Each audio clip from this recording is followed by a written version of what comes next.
इधर सुनो, ये तो सब बेकार का रोना है, मतलब का रोना है। और ये रोना धोना छोड़ करके तुम इस मथुरा में रहो, हम तुम्हारा सम्मान करेंगे, कोई दुख नहीं देखने देंगे। उन्हें समझाने के बाद में चले भगवान श्याम सुंदर वसुदेव और देवकी जो जेल में पड़े हुए थे उनके पास के लिए। सबसे पहले भगवान ने मथुरा की जेल को झुक करके प्रणाम किया। प्रणाम करने के बाद में जब ये अंदर घुसे तो क्या देखा, भक्तों को जो कंस ने बेड़ियां लगाई हुई थी, भगवान की निगाह पड़ते ही वो हथकड़ी बेड़ियां टूट जाती हैं। वसुदेव और देवकी जब श्याम सुंदर को देखते हैं तो अपनी छाती से लगा लेते हैं कि हथकड़ी बेड़ियां टूट गई, हरे तत्वा संपन्न शरीर।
चरणों पर गिर पड़ते हैं।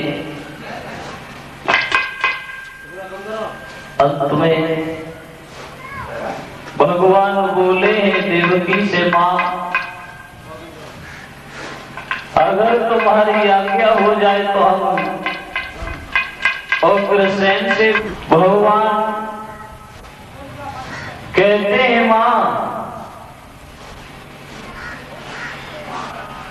दुराचारी कंस ने जो उनके हाथ से शासन छीन लिया था, उन्हें दोबारा इस मथुरा का राजा में बना के तुम्हारे पास में बहुत जल्दी आऊंगा। और देवकी को जेल से निकालने के बाद में जब भगवान मुरली मनोहर पहुंचे उग्रसेन के पास, सबसे पहले दोनों हाथ जोड़ के कहते हैं, नाना जी मुझे पता है कि तुम्हारे दिल में दुख बहुत होगा क्योंकि तुम्हारा लड़का मारा गया। कितना भी दुष्ट हो, कितना भी दुराचारी हो, लेकिन पिता के लिए संतान बराबर होती है। वो मारा तो गया, सबसे पहली प्रथम विनय हमारी ये है, हमने तुमसे कब कहा कि हमारे पुत्र का तुमने वध किया। और धिक्कार है ऐसे बेटे को जो अपने पिता को हथकड़ी बेड़ियां लगाने के बाद में जेल में डाल दे और खुद राज्य करने में जुट जाए। और उग्रसेन समझा कर ये कहते हैं, श्याम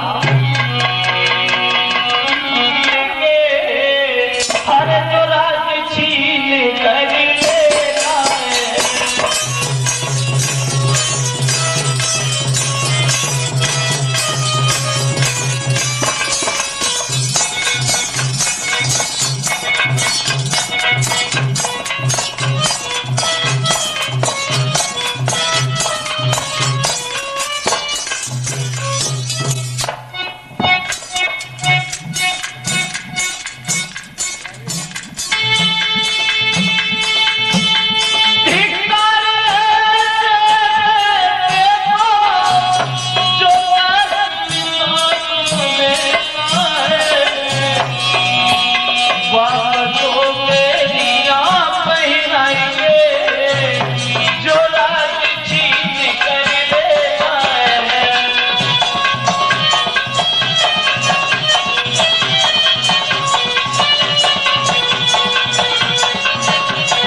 जेल में डालता है और खुद राज्य करने में रुक जाए और बोले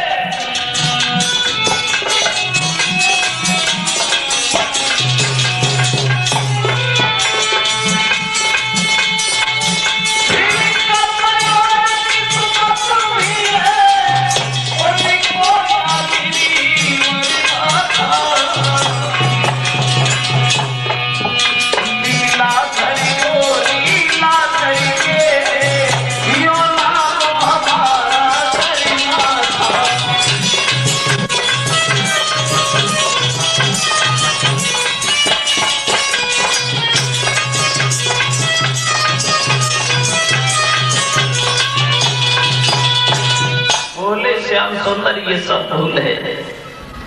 मैंने तुमसे ये नहीं कहा था कि मुझे दुख है अपने पुत्र का।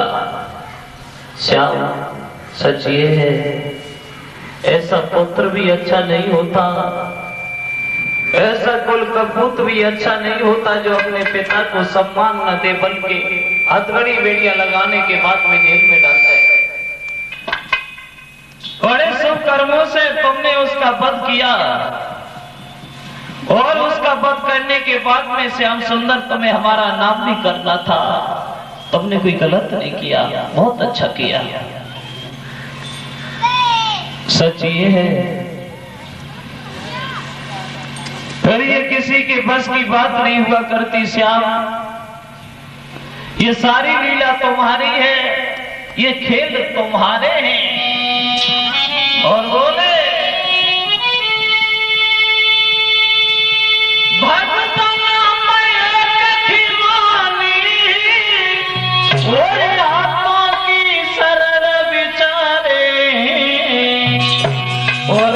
मरा कौन किसके मारे, ये सारे खेल तुम्हारे हैं।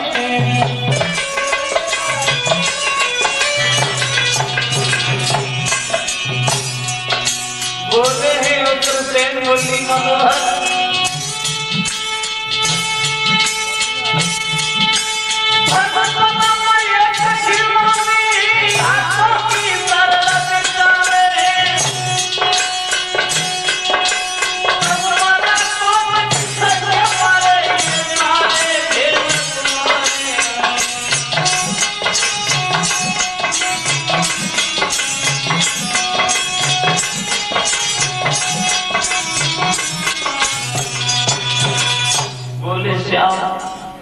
अब हमें ये बताओ हम करें क्या, हमें क्या करना चाहिए, क्या आदेश है तुम्हारा।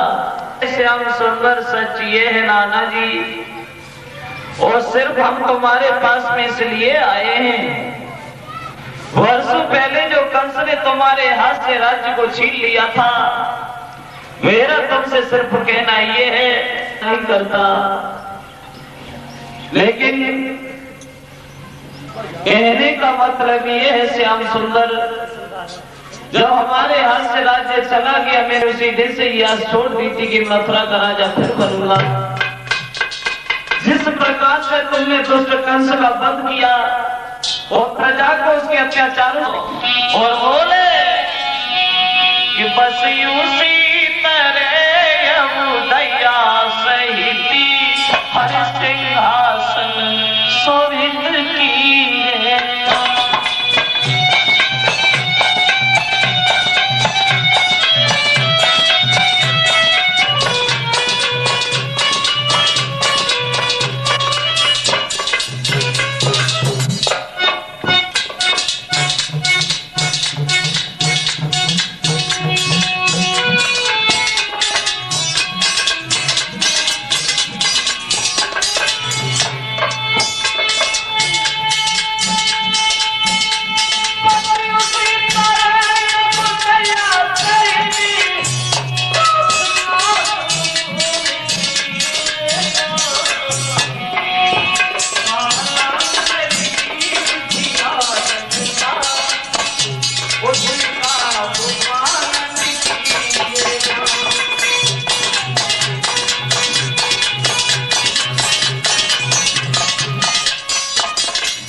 जिस प्रकार से तुमने अपने पंकजों रूप में मथुरा में रखा, उसी प्रकार से अब इस मथुरा की राजा कब बचा।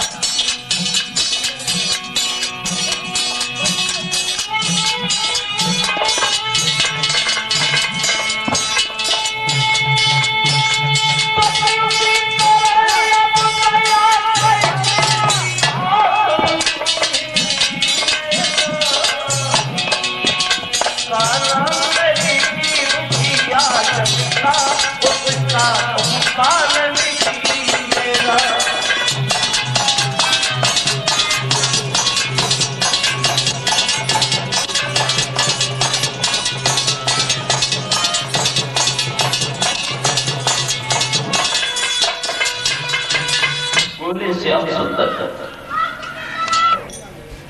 इस मथुरा की राजा तुम बन जाओ मुरली मनोहर।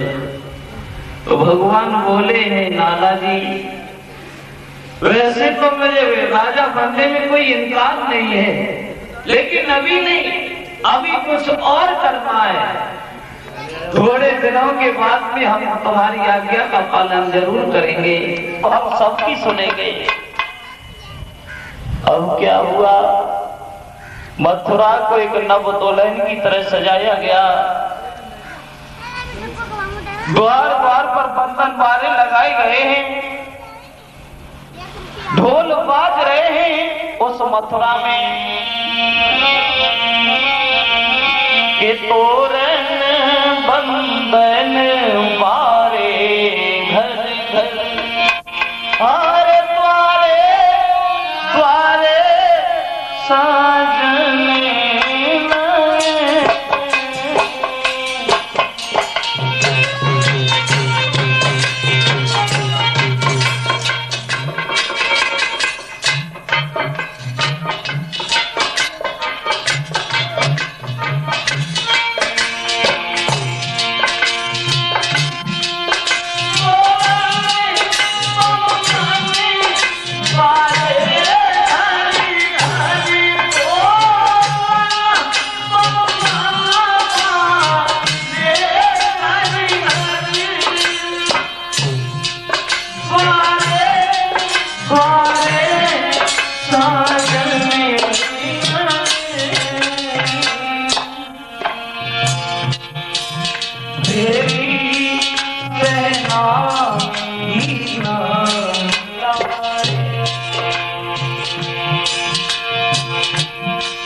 गया भला अब हम किसके सहारे से जिएंगे।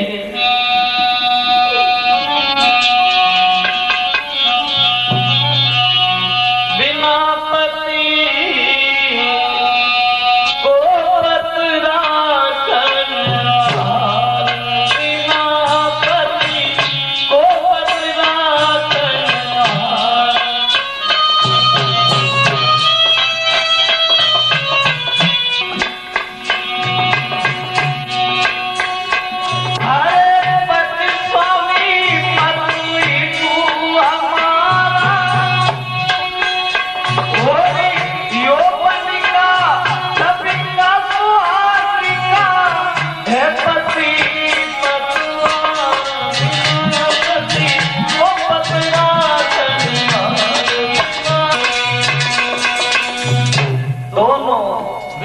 करके रोधन करने लगी। हमारे पति तो खत्म हो गए, लेकिन इस मथुरा में खुशी का कोई ठिकाना नहीं है। और यहाँ जाके किसी को हमारा ध्यान नहीं है कि कंस की पत्नियां कैसे रह रही है, कैसे नहीं रह रही है। मैं इससे बढ़िया ये है, इसलिए चलो महिला मई के और अब मथुरा से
होकर के जब चली है, आगे के लिए बढ़ती हुई जा रही है। पहुंच गई मगध में, जो दरबार लगा हुआ है जरासंध का। दोनों बच्चियों को जब आता हुआ देखा, जरासंध उठ के खड़ा हो गया। बोला, बेटियों, अब मैं फौज आती थी, लेकिन आज ये दशा क्या है, तुम्हारे तन पर ये विधवा के बस, इसका कारण क्या है? तो दोनों लड़कियां कहने लगी, पिताजी तुम्हें कोई मतलब नहीं है, कोई मतलब नहीं है कि तुम्हारी लड़कियां क्या कर रही है, क्या नहीं कर रही है। जिस दिन से तुमने हमारी शादी की थी, उस दिन से आज तक हमारे पास में नहीं गई कि तुम्हारी लड़कियां दुखी होकर के जी रही है, सुखी होकर के जी रही हैं। और कोई लगाव नहीं है तुम्हें अपनी बेटियों से। और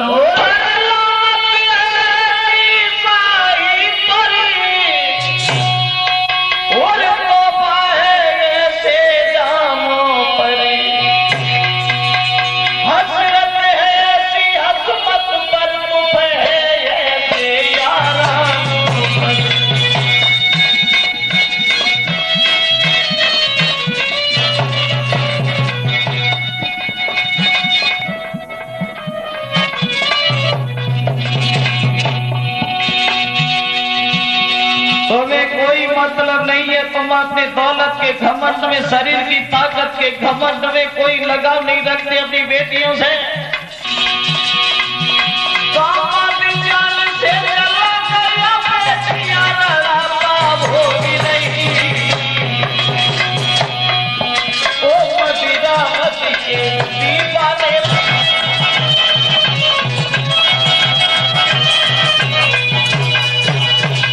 बोली, कोई लगा नहीं है तुम्हें। और तुम्हारी बच्ची ये विधवा का भेष रख के तुम्हारे पास में आई है। जरासंध कहने लगा, आखिर कौन है वो? अरे कौन थी वो पांच जिसने उस बुज़दिले को जन्म दे के सियाना किया है? एक बार उसका नाम हमें बताते, जान से मार दूंगा। देख लूंगा मथुरा में कौन सा ऐसा बहादुर है, एक बार उसका नाम बताओ। तो दोनों रोकर के बोली, है गैर नहीं है। वृंदावन में बसने वाले बाबा नंद के जो छोरे हैं कृष्ण और बलराम, के दो छोरे, अरे बलराम कृष्ण कहलाते।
पिताजी।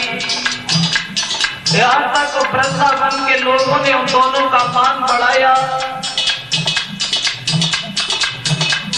कि कोई भी उनसे सामने टकरा नहीं सकता और वो जिसके चाहते उसे मार देते हैं।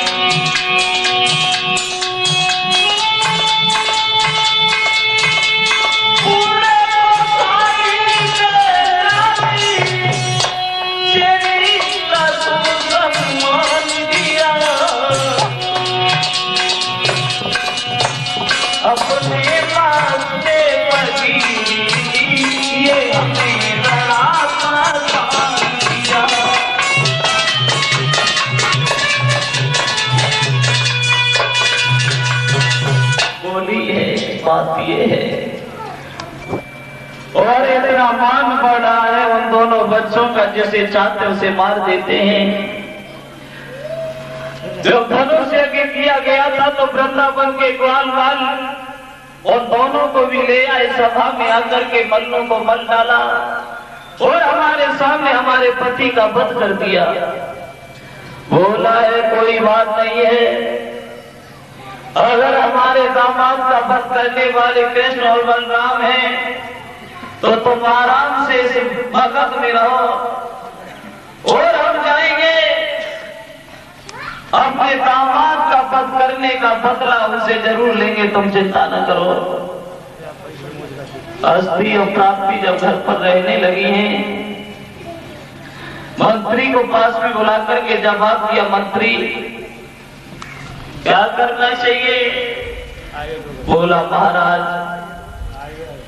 बात यह है, अगर ऐसे सीधे सीधे उनके पास में जाओगे तो हम लड़के उनसे जीत नहीं पाएंगे। क्योंकि जो 6-7 वर्ष की अवस्था में वो कोई साधारण बालक नहीं हो सकते महाराज। मंत्री बोला कि तो बच्चों की ये शक्ति कहाँ और जो मथुरा राज्य विजय करने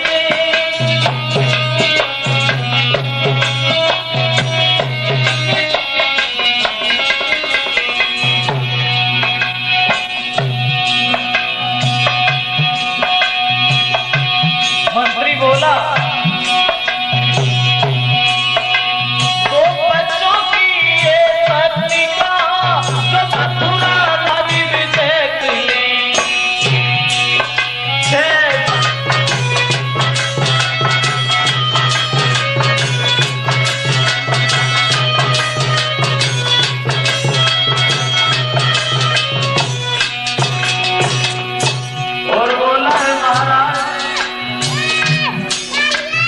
हमारे विचार में वो साधारण बालक नहीं है।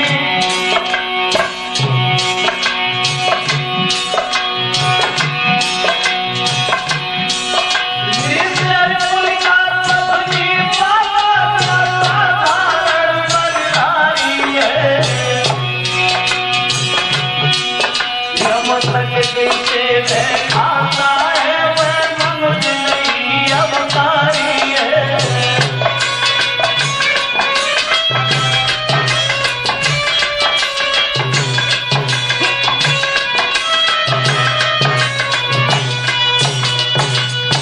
भगवान अगर सीधे सीधे उनसे लड़ने के लिए जाएंगे तो हम जीत नहीं पाएंगे। वो साधारण बालक नहीं है हमारे विचार से, वो अवतारी है, भगवान है।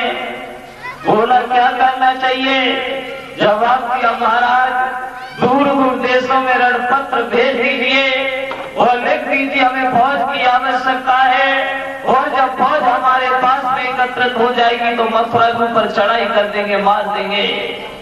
ठीक है। इधर उधर से फौज जब इकट्ठी की उस जरासंध ने और सब इकट्ठे होकर के मथुरा के ऊपर चढ़ाई कर देते हैं।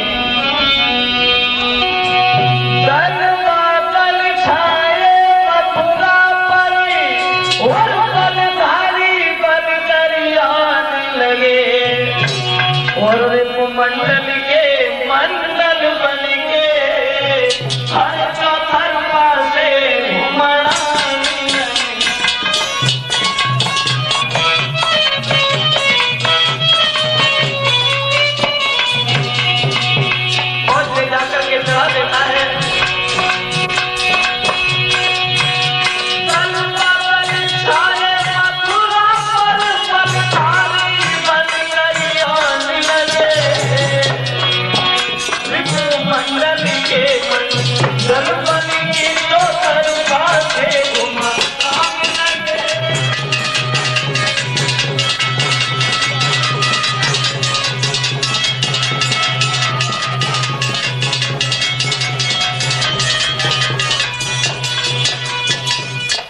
लड़ाई कर दी जरासंध ने अपनी फौज को ले जाकर के।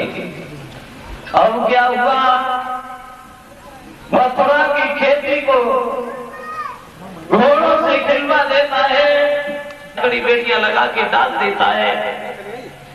जब ये खबर मिली भगवान श्याम सुंदर को, तो भैया बलराम को साथ में लेकर के भगवान आगे बढ़े हैं। और जो जरासंध ने श्याम सुंदर को देखा, कहने लगा श्याम लोग कभी छोड़ करके भाग जाओ। भगवान बोले जरासंध कैसी बातें करते हो? बोले कि मैं हमसर हूं या कम करूं,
हम सर्व ये कमल ये सवाल कर रहे ये बेकार के हैं। और अगर तुम बहुत आगे बढ़ के क्यों नहीं आते, देख लेते कि तुम्हारी भुजा में कितनी शक्ति है, कितनी ताकत है।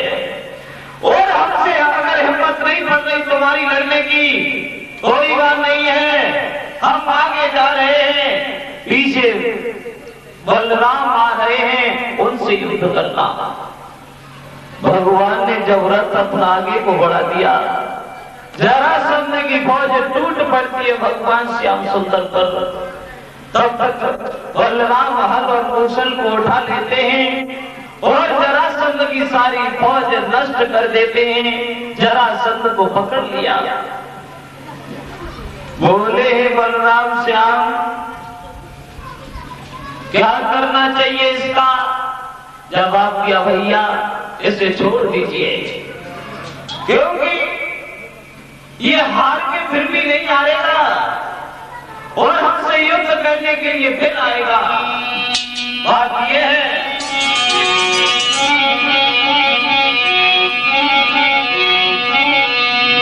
कि कोहन बोले भैया इसको अरे छोड़ना अभी उत्तम होगा।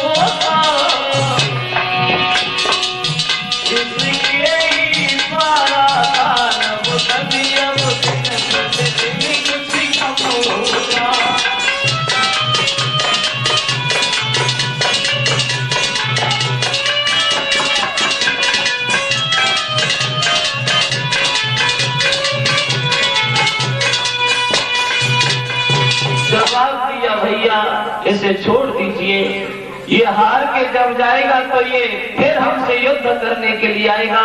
इसके सहारे से कुछ और राक्षस लोग मारे जाएंगे।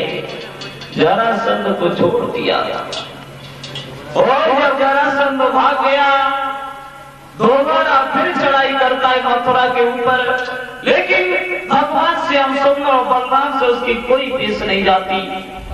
इसी तरह धावा किए और उसने 17 बारी यदुवर ने हर बारी उसे हटाया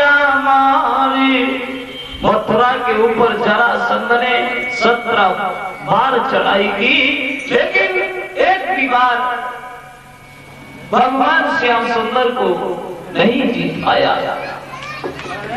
अब क्या हुआ, इधर 18वीं बार जरासंध तैयारियों में जुटा हुआ है और देख लेते देवसी नारद, अभी एक राक्षस और बाकी है कालियावन, उसका भी उद्धार होना है। तो नारद कालियावन के पास में पहुंच गए और बोले, कालियावन तुम यहाँ पर सो रहे हो, तो हमें नहीं पता है कि दुनिया में क्या हो रहा है,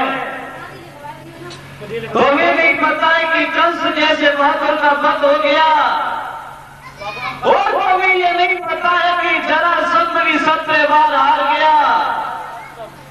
एक काम करिए कालियावन, मथुरा के ऊपर तुम चढ़ाई कर दीजिए, कृष्ण और बलराम को मार करके मथुरा के राजा तुम बन जाओ।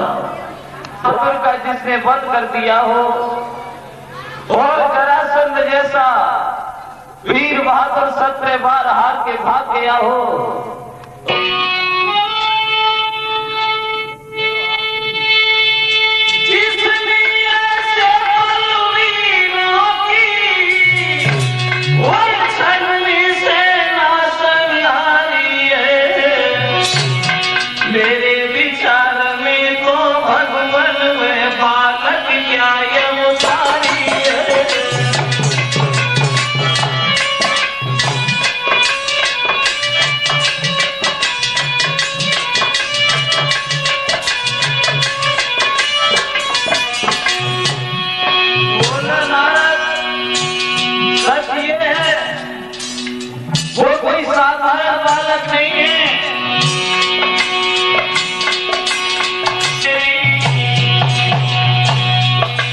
भगवान जवाब दे रही है नाम के साथ ताकत मेरी।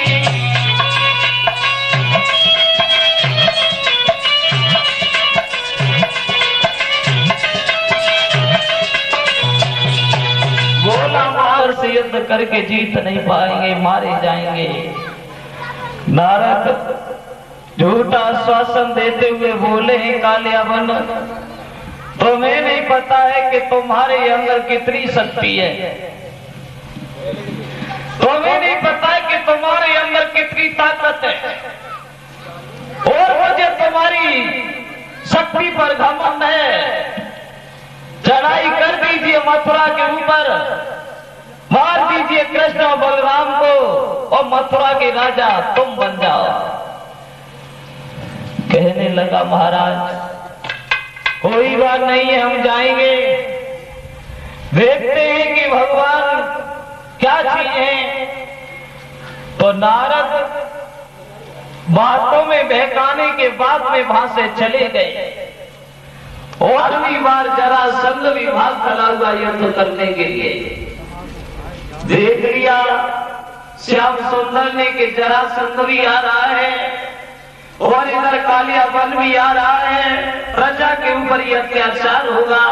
विश्वकर्मा को पास में बुला करके जवाब दिया, विश्वकर्मा तुम एक सुंदर सी द्वारिका का निर्माण करो।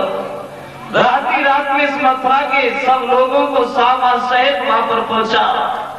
रात ही रात में सुंदर से नगर का निर्माण किया गया। मथुरा के सब लोग रात ही रात में विश्वकर्मा ने माया द्वारा वहां पहुंचाए हैं। और इधर जरासंध देख लेता है कि मथुरा खाली है, कोई नहीं है। इधर तो जरासंध मथुरा में रुक गया और इधर कालियावन भगवान श्याम सुंदर के सामने पहुंच गया, लेकिन भगवान लड़े नहीं, भाग गए। कालियावन पीछे भागता हुआ जा रहा है। कहने लगा, श्याम सुंदर क्या तुमने हमें जरासंध जैसा कायर समझ लिया, और क्या तुमने हमें कंस समझ लिया? लेकिन तुम्हें नहीं पता श्याम,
श्याम सुंदर नहीं रुके। बुरा भला कह रहा है वो कालियावन, भगवान भागते हुए एक धौलागिर नाम की गुफा में जाके छुप गए। अपना पीतांबर उनके ऊपर डाल दिया, खुद दूसरी जगह जाके छुप गए।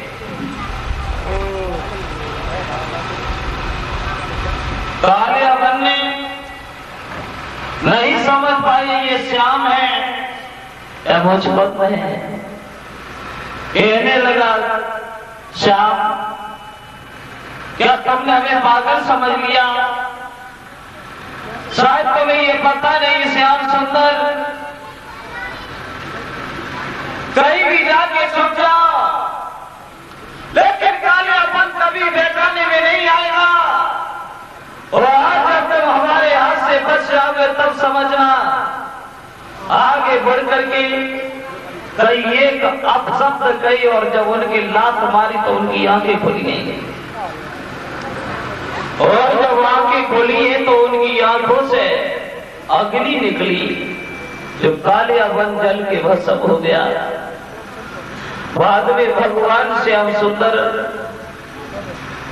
मुझकुंद को दर्शन देते हैं और मुझकुंद भगवान की बार बार वंदना करने के बाद में परमधाम के लिए जाते हैं। बताया व्यास नंदन श्री सुखदेव जी ने, सुनिए महाराज परीक्षित, पर भगवान श्याम सुंदर भी द्वारिका में जाकर के ये द्वारिकाधीश हुए हैं। अब क्या हुआ, इधर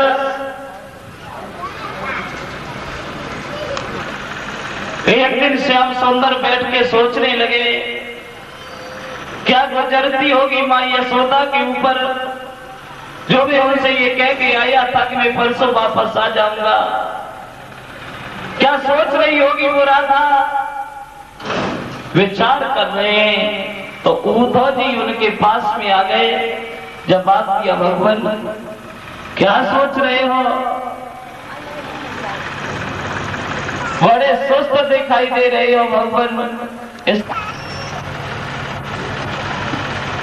वृंदावन में सब लोगों से मैं परसों का वादा देने के बाद में हमें वर्षे बीत गई, लेकिन वापस लौट के नहीं गया। क्या कर दीजिए, क्या तुम वृंदावन में चले जाओ।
श्याम सुंदर ने उठो वृंदावन में चले जाओ और मैं यशोदा से जाकर के कहना कि भगवान श्याम सुंदर अभी उलझनों में उलझे हुए हैं, समय मिलते ही वो उनके पास में जरूर आएंगे। उद्धव बोले भगवान मथुरा में कभी वो वृंदावन में कभी गया नहीं भगवान, भला वृंदावन के लोग हमें कैसे पहचानेंगे। जवाब दिया उद्धव तुम हमारा ये मोर का मुकुट पहन के जाओ और ये पीताम्बर लेके जाओ और हमारा रथ ले जाओ, वृंदावन के लोग तुम्हें देखते ही देखते पहचान लेंगे। चलने थे उद्धव, जब वृंदावन में पहुंचे क्या देखा उद्धव ने कि मां यशोदा भाग करके आई, लेकिन पास में आई तो सर पर हाथ रख के बैठ गई। सोचने लगी श्याम हमने क्या सोचा था और कुछ वर्षों का वादा देने के बाद भी आज वर्षे बीत गई श्याम सुंदर, लेकिन आज तक तो हमारे पास में वापस नहीं आए। वो तो समझाते माँ वो आएंगे, जरूर आएंगे, कुछ दिनों का इंतजार कीजिए माँ, भगवान तुम्हारे पास में जरूर आएंगे। रात भर रोके ही तो सवेरा जब हुआ है तो गए मैदान के लिए, तो क्या देखा कि कुआं पर कुछ लड़कियां खड़ी हैं और एक दूसरे से बातें कर रही हैं। किसी को इतना भी ध्यान नहीं है कि हम क्या कर रहे हैं क्या नहीं कर रहे हैं। क्या दशा है उन लड़कियों की देखा उन्होंने कि कोई लड्डू भरे घाटी मरी और घंटों से खड़ी दिखलाती है।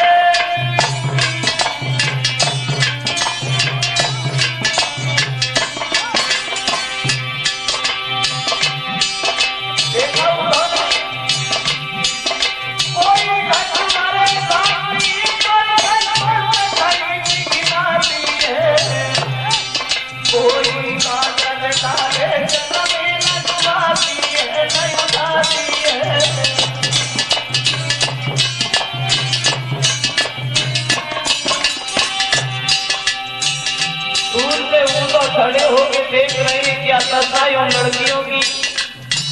इसीलिए तो पानी की गागर भर के अपने सर पर रख ली, लेकिन उसे इतना भी ध्यान नहीं है कि हमें घर पर जाना है।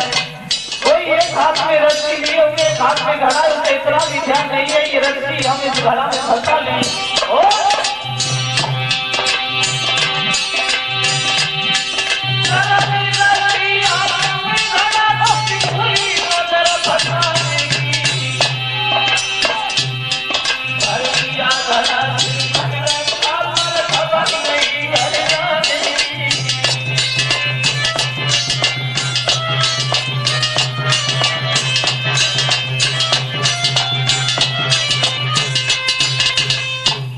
देखा उन्होंने दूर खड़े होके, किसी को अपने शरीर का भी ध्यान नहीं है। किसी ने गागर जल में डाली लेकिन उसे डुबाने का ध्यान नहीं है, और किसी ने घड़ा सर पर रख लिया उसे घर जाने का ध्यान नहीं है। दूर से देख रहे हैं, धीरे धीरे उधर उनके पास के लिए चले। लड़कियों ने जब देखा भाग करके पास में पहुंची। ललिता कहने लगी कौन है आप, कहाँ रहते हैं? तो वो तो जी समझा करके कहते हैं बहनाओ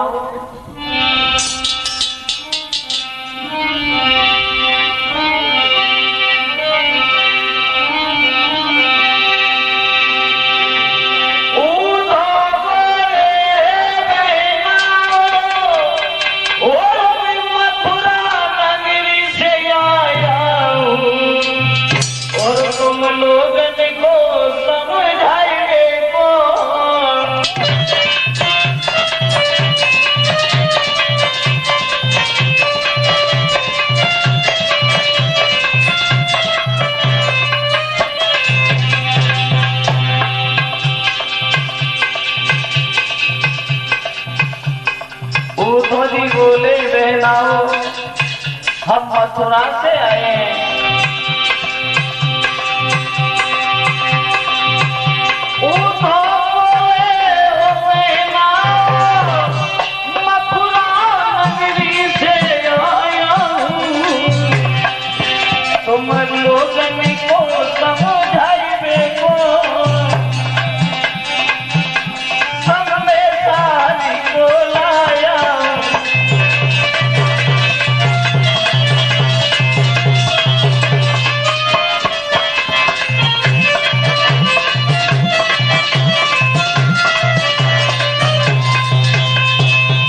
बाप या बहनाओ हम मथुरा से आए हैं और भगवान श्याम सुंदर का संदेश तुम्हारे पास में लेके आए हैं।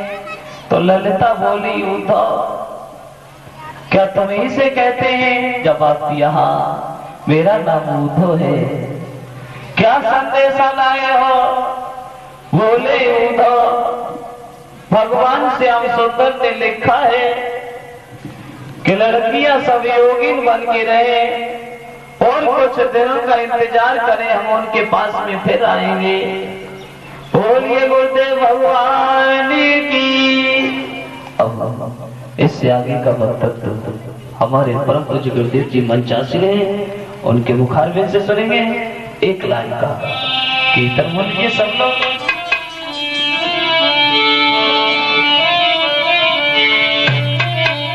हरे प्रीति कर रीति न जानी छोड़ो मधुपुरी अरने लागा।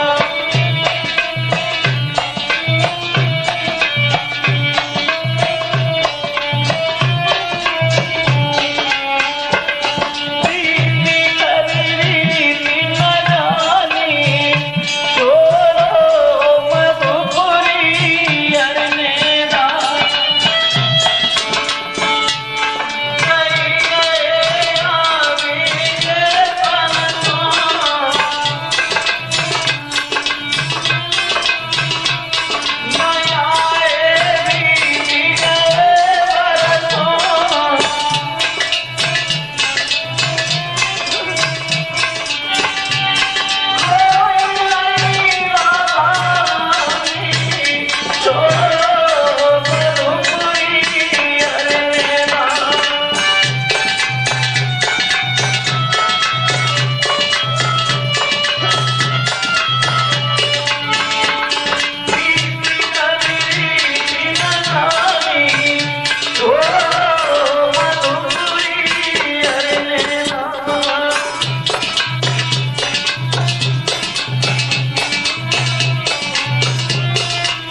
गुरुदेव महेश्वर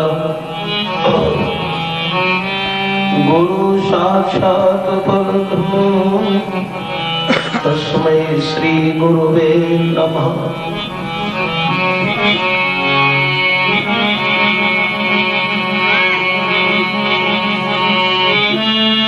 अखंड मंडलाकारं व्याप्तमेन चराचरम् तत्पदं दर्शितमेन तस्मै श्री गुरुवे नमः।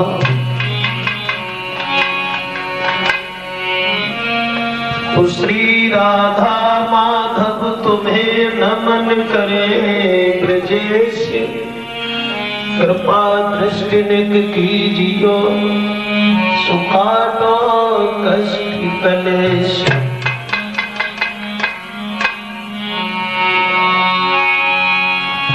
तो जग जननी मां अंबिका मैं धरूं आपको ध्यान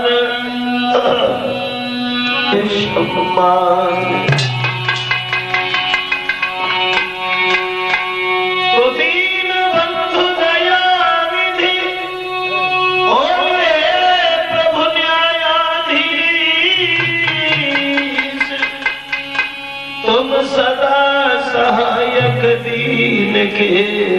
मैं तुम्हें नवाऊं शीश।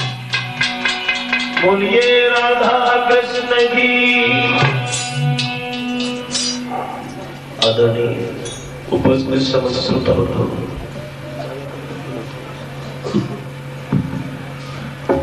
भगवान की पावन कथा को चलते हुए हैं और जो ये विराम का दिन है, प्रसंग जो चल रहा था भगवान श्याम सुंदर बलराम वृंदावन के रहने वाले लोगों से परसों का वायदा करके निकल गए, अब नहीं पहुंच पाए। तो वृंदावन की गोपियां, ग्वाल, मां यशोदा, बाबा नंद,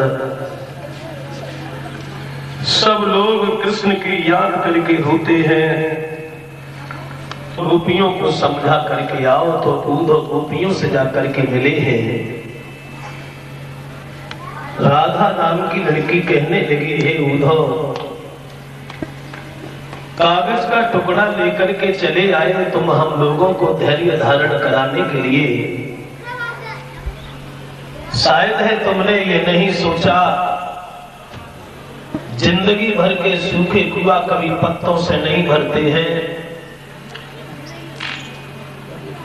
आंखों की दूरी है सिर्फ, न भगवान हमसे दूर है न हम उनसे दूर है। उद्धव तुम बोरे बने जो जपाती को लेके चले, भूल गए घन श्याम मेरो रोम रोम श्याम है। उद्धव समझाते हैं, कुछ हमारी भी सुनो जो हम उतनी दूर से आए हैं। भगवान कन्हैया तुम्हें भूले नहीं है, वो आने में असमर्थ है, इसलिए वो आ नहीं पाए। क्षमा कीजियो श्याम को, वे है बिल्कुल लाचार। तुम्हें पता है श्याम को प्रेम मात्र आधार। जब कहा कि भगवान को माफ करो, उन्होंने तुम्हारे लिए लिखा है कि लड़कियां हमेशा से योगिन हैं और योगिन बनकर के अपना जीवन बिताएं। तो विशाखा नाम की लड़की उद्धव से बोली, एक बात मेरी समझ में नहीं आई उद्धव, क्या? कि वो भगवान कन्हैया अपने आप को क्या समझने लगे। मतलब ये है, बोली कि क्या भूल गए हैं गुलचा खाना, या चोरी करना छोड़ दिया। प्रेम दीवानी होनी थी, राधा से रिश्ता तोड़ दिया।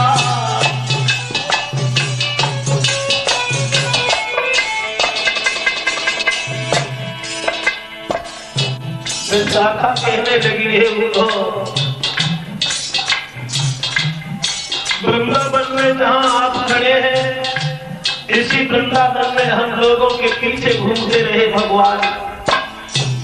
उल्टा मार मार करके उन्हें हम नाच नचाते रहे, लेकिन क्या करूं, किस्मत की बात है।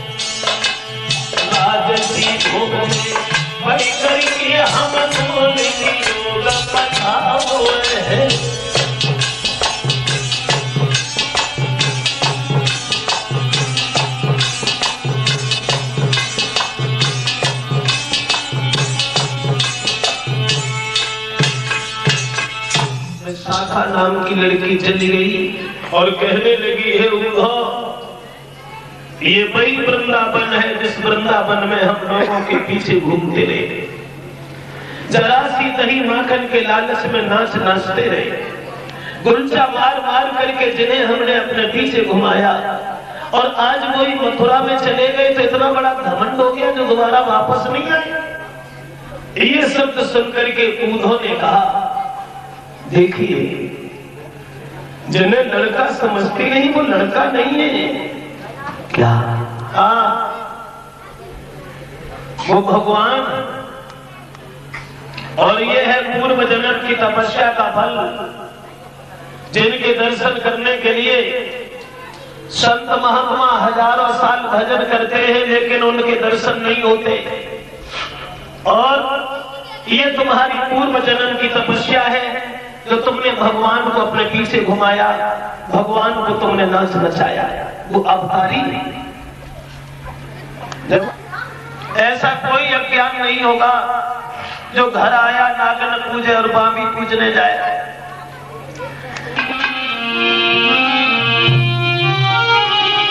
कि दुनिया के लोग कहें कुछ भी और हम एक धारे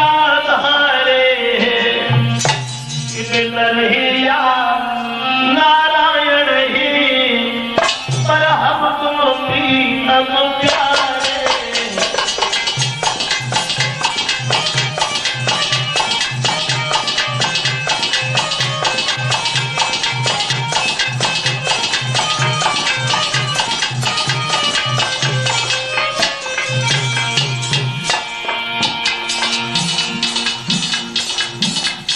बोलिए राधा, वो इंसान है चाहे भगवान है, लेकिन मैंने उन्हें कभी इंसान या भगवान नहीं बल्कि मैंने हमेशा उन्हें अपने पति की नजर से देखा है। इसलिए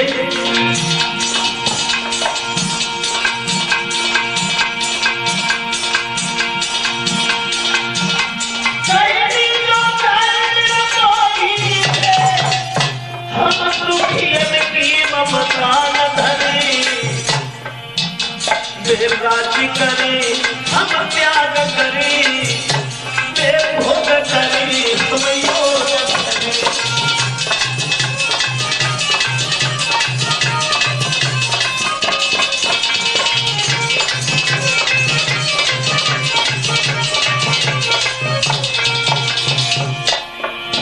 आंखों में आंसू लेकर के राधा बोली है, जाकर के भगवान से हाथ जोड़ करके नमस्ते कहना और समझाना कि तुम्हारे बगैर गोपियों की जिंदगी जिंदगी नहीं रही। हर श्याम के बिना के तुझे जाए कोई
समय रोने लगी है और कहने लगी है, वो इंसान है चाहे भगवान है, लेकिन हमेशा मैंने उन्हें अपना पति समझा। मस्ती कहना और इतना जरूर कह देना कि हो सके तो सिर्फ एक बार दर्शन दे जाएं और हमें कुछ नहीं चाहिए। एक एक खड़े देखें। क्षमा मांगी उद्धव ने और जवाब दिया, हे वृषभांगली राधा हमें माफ करो। हम तो सिर्फ ये जानते थे कि भगवान को, और वो तुम्हें भूले नहीं है राधा, वो तुम्हारे पास अवश्य आएंगे। उद्धव कहने लगे, सुनो राधा, श्याम सुंदर को तुम्हारा बहुत ध्यान रहता है, तुम्हारी बातों में जब लग जाते हैं तो अन्य किसी की बात उनके दिमाग में ही नहीं आती, तुम्हारे बारे में बहुत कुछ कहते रहते हैं। तो राधा कहने लगी, उधर संकट केवल इसी बात के, से गए उस समय मैंने केवल इतना पूछ लिया कि तुम कब आओगे, तो उन्होंने मुझसे ये कहा था कि मैं परसों आऊंगा। बस इस बात के अलावा कि मैंने झूठ बात नहीं जुदाई